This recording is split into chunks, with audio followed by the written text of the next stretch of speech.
রাত পোহালেই ঈদ, আর ঈদের দিন সকালে প্রচুর চাপ পড়ে কাজের। এর কারণে রাত্রে উঠে আমরা রাত্রে ঘুমাই নেই, সারা রাতে কাজ করতেছি। তো যতক্ষণ কাজ কিছুটা আগায় রাখি, যতক্ষণ কাজ শেষ না হয় সেই পর্যন্ত আর রাত্রে ঘুমাবো না।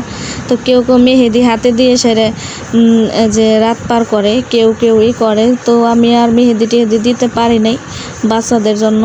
তো বাচ্চাদের ঘুমানো সেরে তারপরে আমি ছানা দিয়ে লাড্ডু বানাবো। তো এর কারণে দুধে অনেকখানি দুধ বের করছিল আমার মা ফ্রিজ থেকে। তো ওই ফ্রিজ থেকে দুধ বের করে অনেকটা সেমাই রাঁধছে।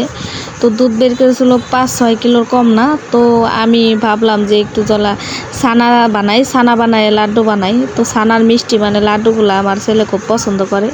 তো এর কারণে বানানো আর কি। আর ওইদিকে আমার মা আমার ভাই পেঁয়াজ মরিচ সব কুইটে রাখতেছে, যাতে সকালে উঠেই কাজ শুরু করে দিতে পারে, সকালে যাতে খুব একটা প্রেশার না পড়ে। তো রাত্রেই করতেছে। তো এখন বাজে 9টার কম না। তো এই তো আমি লাড্ডু বানাইছি। তো লাড্ডুগুলো দেখেন কি সুন্দর হয়েছে।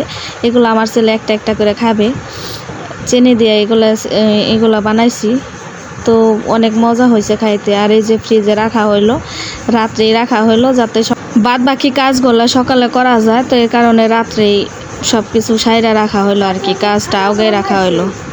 এই তো সকাল হয়ে গেছে, সকালে উঠে কাজ শুরু করে দিছে আমার মা। আর ওইদিকে আমার কাকা, আমাদের মসজিদের হুজুর, আমাদের কবর জিয়ারত করতেছে। আমাদের বাড়িতে একটা কবর আছে, যে কবরটা জিয়ারত করতেছে এটা হচ্ছে আমার বাবার ভাই, আমার কাকার কবর। আর একটা এখানে 2টা কবর, আর একটা হয়েছে আমার দাদার বাবা, আমাদের বড় বাবা, তার কবর। তো এই কবরটা জিয়ারত করতেছে। তো প্রতিটা মানুষেরই উচিত এই ঈদের দিনে তার আত্মীয় স্বজন যারা কবরবাসী হয়েছে তাদেরকে স্মরণ করা, তাদের কবরে যায় জিয়ারত করা, তাদেরকে মনে করা।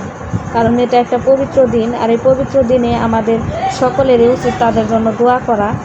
তো ওইদিকে আমাদের যে একটা বাক্স ছিল, তো এটা আমার মা সরাই দিতেছে জিয়ারত করাতে, খারাপ দেখা যাইতেছে। তো আল্লাহ, তুমি যাদের আত্মীয় স্বজন মারা গেছে, বাবা মা মারা গেছে, সবাইরে তুমি আল্লাহ ভালো রাখো, তাদেরকে কবরের আযাব থেকে মুক্তি দিও, তাদের সমস্ত গুণাগুলো মাফ করে দিও। তো ওইদিকে আমার মা রান্না করতেছে গরুর মাংস। তো গরুর মাংস রান্না করার জন্য আমার মা সব কিছু মিক্স করে দিছে, তারপরে রান্না করতেছে। তো রান্নাটা শেষ প্রায়, তারপর দিয়ে দিবে হয়েছে পোলাও রান্না করবে। তো মাংস রান্না শেষ হলে তারপর পোলাও রান্না করবে। আর খুব তাড়াহুড়া করতেছে, আজকে 8:30 হয়েছে আমাদের এখানে নামাজ পড়াবে। তো এর কারণে আমার মা তাড়াহুড়া করে রান্নাটা করলো। মাংস রান্না শেষ, এখন পোলাও রান্না করতেছে। তারপরে হয়েছে আমার মা গোসল টোসল করে তারপরে যাবে নামাজে, আর আমার ছেলেকে নিয়ে নামাজে যাবে। আমার ছেলে নামাজে যাওয়ার জন্য খুব কান্না করতেছে, ও পাঞ্জাবি পরার জন্য কান্না করতেছে যে আমি নামাজে যাব, আমি নামাজে যাব। তো আমাদের পোলাও রান্না শেষ, এখন আমার মা সব কিছু সাইডে কাজকর্ম সাইডে তারপরে গোসল টোসল করে নামাজে যাইব। ছেলেকে গরম পানি করে গোসল করাই দিলাম, এখন রেডি করানো হইতেছে। তো আমার ভাই ওকে আর কি পাঞ্জাবি পরাই দিল। তো পাঞ্জাবি পরাই দেওয়ার পর এখন হাঁটতেছে, বলতেছে মসজিদে যাব। তো আমার ভাই ওকে নিয়ে মসজিদে যায় ঘুরে নিয়ে আসছে, যে মসজিদ ছিল তালা। তো এখন বাসায় এসেও কান্না করছে যে আমি নামাজে যাব। ওইদিকে আমার লাল টুকটুকে বুড়িটা সাইজে টাইজে তারপরে খেলা করতেছে। তো খেলনা দিয়ে সামনে বসাই দিছি ছোট ছোট খেলনা। তো সেইগুলো হাতে নিয়ে আমার টুকটুকি বুড়িটা খেলতেছে। তো মাশাআল্লাহ আমার টুকটুকি বুড়িটাকে অনেক সুন্দর লাগতেছে। তো আপনারা কেউ আবার চোখ লাগায়েন না, আমার মেয়েটার জন্য দোয়া করেন, আমার মেয়েটার জন্য সবসময় সুস্থ থাকে, ভালো থাকে। এমনিতেও আমার মেয়েটা খুবই অসুস্থ থাকে।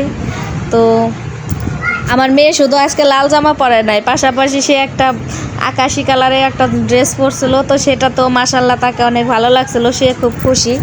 তো সে নিত্য নতুন ড্রেস পরতেছে। তো তার দেখেন না কি সুন্দর করে জামাগুলো টাইনে টাইনে দেখতেছে, সুন্দর সুন্দর ফুল জামাগুলো দেখতেছে আর হাসতেছে আমার দিকে তাকায়। তো মাশাআল্লাহ আমার বুড়িটা। ওইদিকে আমেনা বুড়ি ড্রেস পরে সেরে রেডি। তো সে এখন হাঁটাচলা করতেছে, এখন যাবে দোকানে। তো দোকানে যাওয়ার জন্য সে হাঁটতেছে আর বলতেছে যে মামি আমাকে সালামি দেন। তো ওকে দিলাম, সালামি দিলাম, তারপরে ওকে নিয়ে তেমাতাই গেলাম। তো ওইদিকে তেমাতাই দেখেন না। আর আমাদের রাস্তার পর বাড়ি, এই ঈদের কয়েকটা দিনে এই বক্সের জ্বালায় শান্তি নাই। গাড়ি ভর্তি করে বক্স নিয়ে তারপরে ছেলেরা নাচতে নাচতে যাইব। ওইদিকে আমার খালাতো ভাইরা আসছে, তো সেরা হয়েছে মেকানিক। তো তারা হয়েছে মেকানিকরা হয়েছে বিভিন্ন যন্ত্রপাতি আইনে সারে, তারপর বিভিন্ন লাইট টাইট সব কিছু বানায়। তো এই যে ওইদিকে সব কিছু বানায় তারপরে তারা বসে রয়েছে। তো বানাইতেছে, লাইট ফিটিং করতেছে, ফিটিং করতেছে, বিভিন্ন ব্যাটারি বের করে। তো এই তো আমার ছেলে আবার বিকালের দিকে রেডি হয়েছে, দুপুরের পর দিয়ে রেডি হয়েছে, এখন বলতেছে মা আমাকে ঘুরতে নিয়ে যাও। তো কোথায় ঘুরতে নিয়ে যাব, এর কারণে ওকে বললাম চলো আমিনাদের বাসায় যাই। পরে ওকে আমিনাদের বাসায় নিয়ে গেছি, নিয়ে যাওয়ার পর তারপর বলতেছে মা আমি চকে যাব। তো আমার মেয়েও আবার রেডি হয়েছে বিকালে ঘোরার জন্য। তাই তো আমার মেয়ে শুধু রেডি হয় নাই, পাশাপাশি আমার চাচাতো বোনের মেয়ে আমেনা, তারপর আমার ছেলে, তো সবাই আবার বিকালের দিকে রেডি হয়েছে ঘুরতে যাওয়ার জন্য।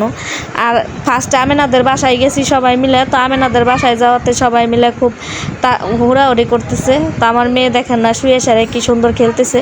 তো আমাদের রাস্তা দিয়ে আবারও আরেক ট্রাক গেল, তো নাচতে নাচতে যাইতেছে। তো আপনাদেরকেও দেখাইলাম যে কি সুন্দর করে নাচতেছে। ছেলেদের যে কত মানে ফুর্তি হয় এই ঈদের দিনে তা বলার বাইরে। তো এখন আমরা আর ঘুরতে কই যাইব, ঘোরার তো একটাই জায়গা চক, কারণ আমরা আর বাচ্চা কাচ্চা নিয়ে কই যাব ঘোরার জন্য। আর ঈদ তো ছেলেদের জন্য, মেয়েদের জন্য কি ঈদ আছে? আর আমাদের তো ঈদ নাই, কে আমাদের ঈদ তো থাকে প্রবাসী। কারণ আমাদের ঈদ যদি থাকতো তাইলে আমাদের স্বামী যদি বাসায় থাকতো তাইলে না ঈদ থাকতো, যে ঘুরতে নিয়ে যাইতো। আমরা আর কই ঘুরতে যাবো, গেতেছি চকে। তো চকে গেছি, যাই সাইডে দেখি আমার মাই কিছুটা ঘাস কাটতেছে ভেড়ার জন্য, কারণ ঈদ তো আমাদের আছে, ভেড়াদের তো আর ঈদ নাই। কারণ ওদের তো আর না খাওয়াই রাখলে হইব না, কারণ ওরা না খায় থাকলে পরে আমাদের অভিশাপ দিব। তো এর কারণে আমার মা ভেড়াগুলোর জন্য আবার ঘাস কাটতেছে। তো আমার ছেলে দুই পাশে ধান ক্ষেত, মাঝখানে হাতাল দিয়ে খুব হাঁটতেছে আর আমাকে বলতেছে মা ভিডিও করো ভিডিও করো। তো আমার ছেলে খুবই স্মার্ট, সে খুবই চালাক হয়ে গেছে। এখন কোনো কিছু দেখলেই বলে কি মা ভিডিও করো ভিডিও করো। তো এইদিকে আমার মেয়েকেও ক্ষেতের হাতাইলে বসাই দিছি। তো আমার মেয়ে আর আমার ছেলে খুব আজকে আনন্দ করছে চকে যাইয়া। তো বাসায় এসে দেখি আমার ভাইরা আবার বক্স নিয়ে গান বাজানো শুরু করে দিয়েছে। তো আমার ছেলেও বক্স নাড়তেছে, তারপরে হয়েছে বক্স বাজায়ে আমার ছেলেকেও বললাম যে নাচো। তো ফার্স্টে লজ্জা পাইছে, নাচতেছে না, পরে আবার বললো যে মা তাহলে নাচি। পরে দেখি আমার ছেলে নাচলো। তো এই দেখেন কি সুন্দর নাচে। তো আমাদের আজকে সারাদিন ভালো আনন্দ করছি। তো ধন্যবাদ সবাইকে আমাদের ভিডিওটি দেখার জন্য। ভালো লাগলে শেয়ার করে পাশে থাকবেন, লাইক করবেন, কমেন্ট করবেন। তো আশা করি সবাই ভালো থাকবেন। আপনাদের ঈদ তো কেমন কাটলো আমাকে জানাবেন। তো ধন্যবাদ সবাইকে।